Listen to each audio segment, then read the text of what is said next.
Welcome to Notorious Minds, where we examine those that have altered destinies and changed human history by M.R. Parks. Journey to Sulphur Springs, Arkansas, a very quiet and rural area, a great place to raise a family. Today we examine For Christie Sake, the life of Christy Flynn. Residing in a small town in Sulphur Springs, Arkansas, Christy Flynn was a single mother of her son, Chris Flynn. Christy embodied the role of a loving mother. She devoted her life to raising her son at the time, leaving no time for personal pursuits like finding a boyfriend. After school, Chris and his mother would often play football together, a pastime dictated by the limited offerings of their small town. In 1991, 21-year-old Christy moved back to live with her mother, where she spent most of her time helping with work and household duties. A strong and independent single mother, Christy did not have many boyfriends while her children were growing up. If someone told Christy she couldn't do something because she was a woman, her tenacity compelled her to accomplish it. Christy and her son Chris were very close. December 9th of 1991 seems like any other day, but after this day, Christy's life would drastically change. Christy went to the house of a close friend named Henry to hang out and watch Monday Night Football. As they sat watching the game, the TV went out. They lost all reception. So they decided that they would go to a small bar in Fort Smith, Arkansas to play pool and watch the game there. Since Christy had not been drinking, she drove to the bar. As they were enjoying themselves, three men walked in. The three men noticed Christy right away. They struck up a conversation with them, and they spent the night drinking and playing pool together. Even though Christy had a bad vibe from them, she tolerated them. No one in the bar had ever seen these men before. They didn't act like men around town. They clearly stood out. Jimmy Joe Winters, 34, Don Peterson, 18, and Travis McVeigh, 16. Why a 35-year-old man would be hanging out with two teenagers is beyond me. As soon as the three men walked in, they looked out of place. Something was off about them. Something was not quite right about these three men. They tried to be nice. They were very talkative, and everyone in the bar noticed it. Clearly, Henry, Christy's friend, did not pick up on these men's character. He seemed to be too trusting. The three men started talking to Henry, and as the night grew to a close, the bar was closing. The three men convinced Henry to continue partying at his house. Henry would go get some more alcohol, and Christy would give the men a ride over to Henry's house in her pickup truck. Christy was reluctant to take three strangers with her, but Henry convinced her that everything would be okay.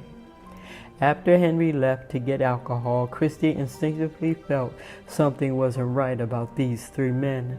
She then sneaks outside the bar, hoping to lose the three men, and runs for her truck. She can hear footsteps running behind her as she approaches her pickup truck. As she puts her key into the door, someone knocks her over the head. The truck keys are ripped out of her hand, and she struggles to get the keys back. Jimmy, one of the men, goes around to the passenger side of the truck, unlocks the door, and pulls Christy into the truck by her hair. The next thing she knew, she was on Don's lap, and he was raping her. Wheels screeching, they drive away into the night. Christy tries fighting and gets beat trying to jump out of the truck, but one of the men grabs her and pulls her back in. Christy knew if she was ever going to see her 3-year-old son again, she was going to have to fight, and she was going to have to fight hard. She was arguing with them, trying to get them to let her go, hoping that they had some level of humanity in them before this went too far. When that didn't work, she would start fighting them again. When that didn't work, she would just start screaming. Then Don grabbed her head and wrapped his coat around it. And he was rocking her, saying, "I won't let them hurt you no more," even though he had just finished raping her. And as they were driving, Christy says to them that she has to use the bathroom. But one of them says, "No, they're not stopping.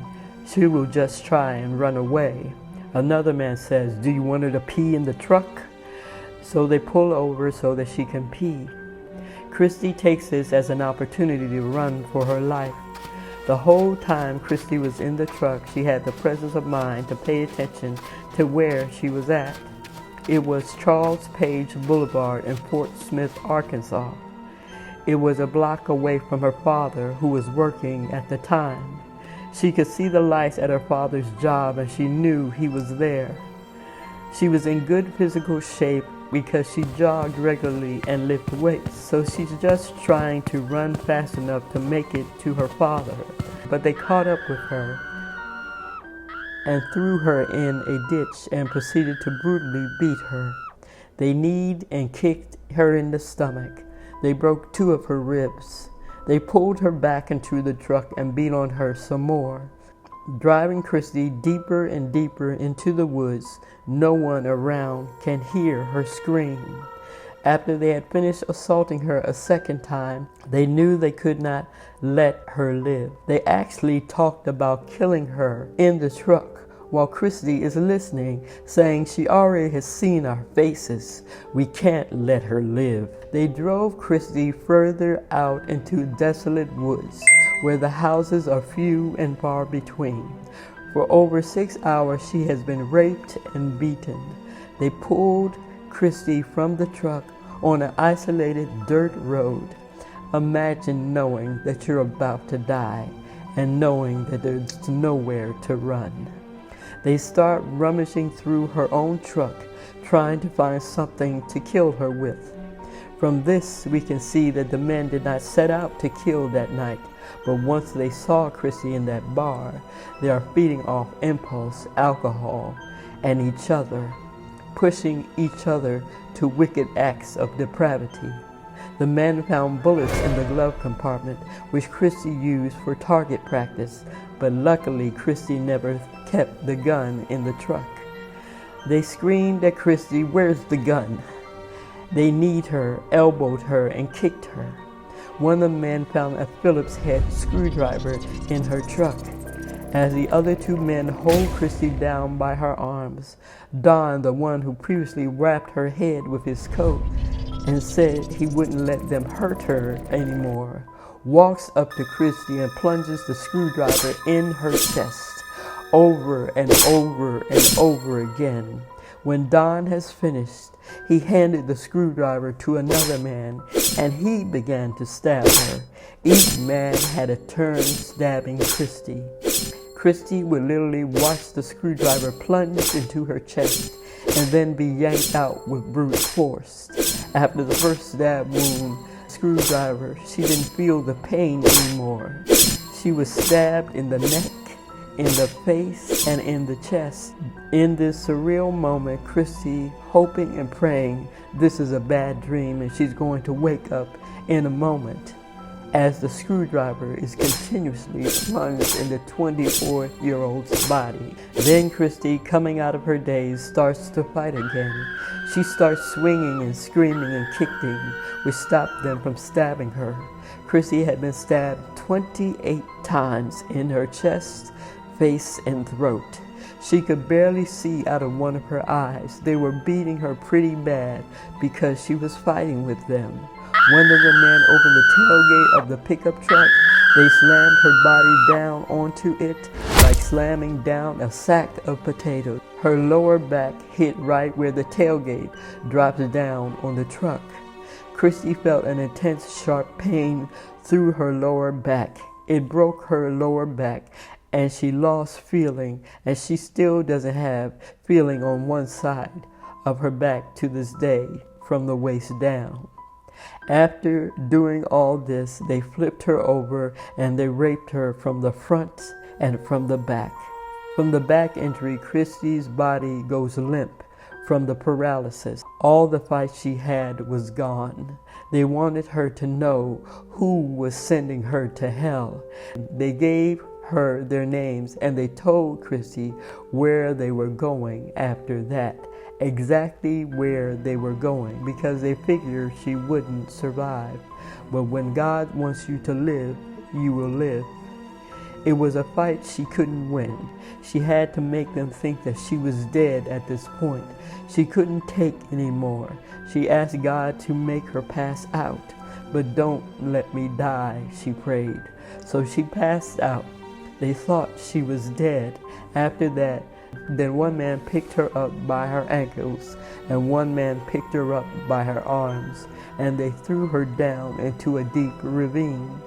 She is conscious by this time, and she feels herself hitting rocks and branches on the way down.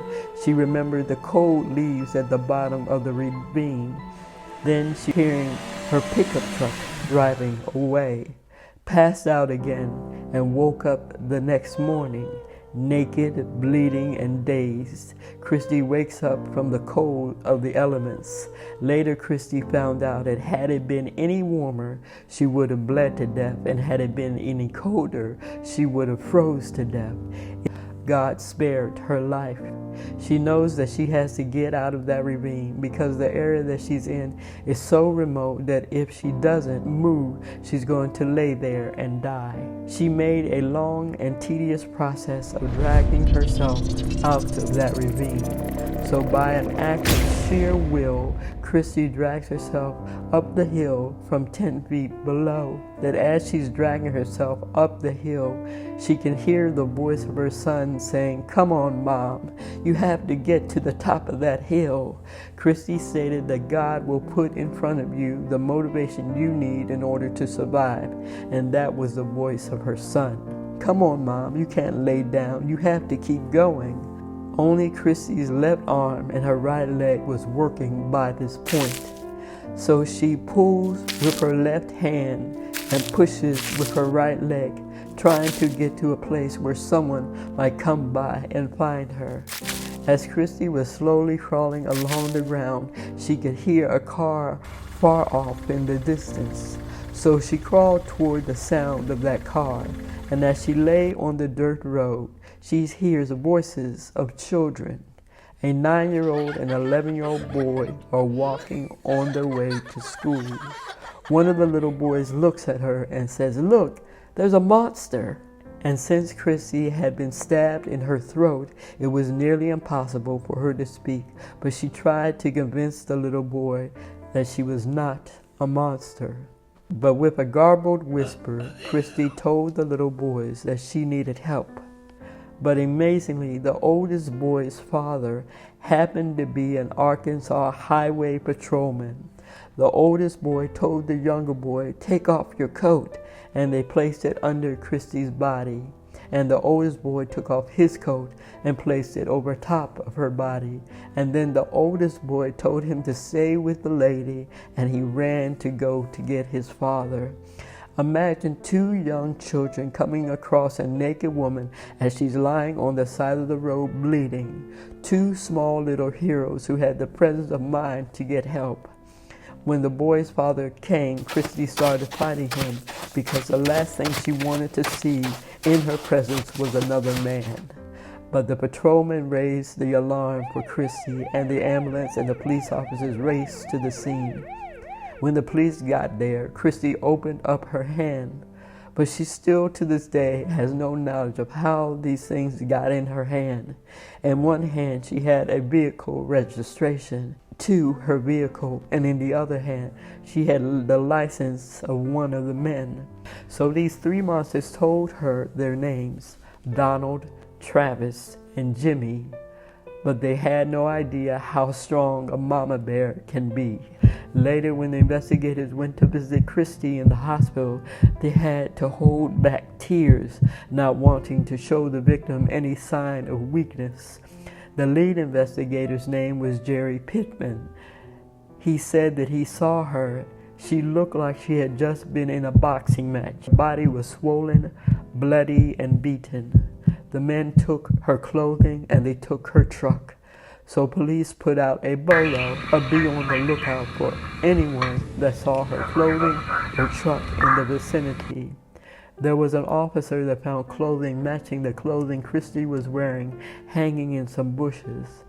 As investigators were taking pictures of the clothing in the bushes, the lead investigator found a wallet in the area with a student ID name card in it, and the name said Travis McVeigh. He went to Northside High School. The boy was only 16 years old. One day later, December 10, 1991, as the sun was coming up, the three men needed money, for they needed to get out of town. So they went to a salvage yard. The salvage yard was owned by Travis' stepfather, who's Michael Breedlove. They went to the salvage yard to find any parts they could use for money. The salvage yard was a place where they stored abandoned vehicles, and people would come to pay money for the parts in the yard. They found some tools and a radio, and they were going to sell them for money in order to escape town. As the three men were in the salvage yard, scrounging for parts, a man by the name of Gene Seaton, who stayed on the property in a trailer and was basically the night watchman for the salvage yard, heard a noise in the yard and grabbed his gun. As he went to investigate, he saw Travis in the yard and let down his guard. While he was standing there talking to Travis, Don Peterson sneaks up behind him and beats him with a metal bumperjack. Then he hands the bumperjack to Travis, and Travis beats him as well. It seems that the three men have a gang pack mentality, and if one assaults a victim, they must all join in the assault. It takes a special kind of monster to beat a man to death with a metal bumperjack. What is worse is that Travis knew this man. When investigators first saw the body, they thought that the victim, Mr. Seaton, had been shot with a shotgun. But when investigators finally determined is that it wasn't a shotgun, but it was a jack to a car that they had beat him with. They beat this man so badly that he didn't even have a face left. They had totally obliterated him. To call these men monsters, that word is not good enough to describe them. They are purely, desperately wicked. Mr. Seaton had suffered tremendous trauma and his pants were pulled down. A further insult, it was a horrifically graphic crime scene. Later, the men are leaving the state in Christie's pickup truck on Route 40, and they see a hitchhiker, so they pick up the hitchhiker going west. When the hitchhiker gets in the truck, he sees blood on the back of the seat and on the roof inside the truck. And for some reason, the three men tell him everything they have done. All this hitchhiker can do is wonder how the hell to get out of that truck. It's bad enough the crime that they had committed. To add another person into the mix and tell him everything, who does this? The men stopped at a truck stop and called a man by the name of Billy King because they're trying to get money. While Travis was at the truck stop, he decides to finally wash the blood out of his clothes in the bathroom after 2 days. When the man called Billy King, he alerted the police, and the police caught the three men at the truck stop. Luckily, the hitchhiker got away because police caught the three men in time, who would have likely made him their next victim. And these three men were Jimmy Joe Winters, Donald Peterson, and Adam Travis McVeigh. Adam Travis McVeigh was out on bond after allegedly killing his own father. Donald Peterson was an escaped convict, and Jimmy Joe Winters was on probation. The three men worked for Travis' stepfather. They had decided to go out drinking that night and decided that they wanted Christy. I don't think they left work that day intending to rape, stab, and kidnap a young woman. But nonetheless, that's what they did.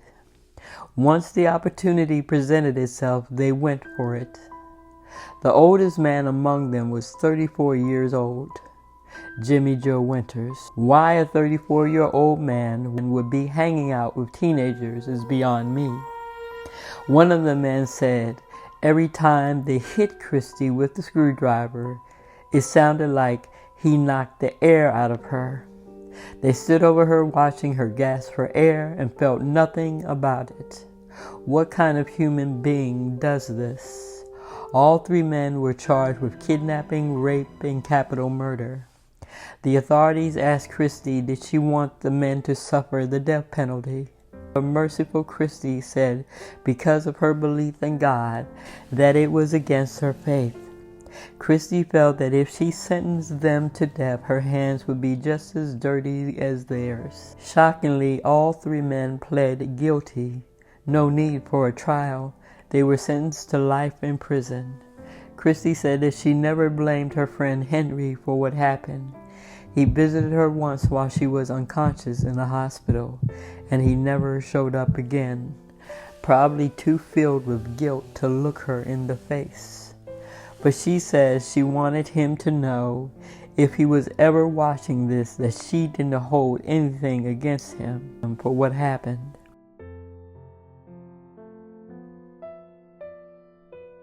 And then, in April of 2019, Adam Travis McVeigh is released on parole. Remember, he was only 16 when he committed these crimes. But out of all the men that did those things to Christie, he was the most vicious. Christy Flynn's injuries were so severe that her son was unable to come and see her until after a month of being in the hospital.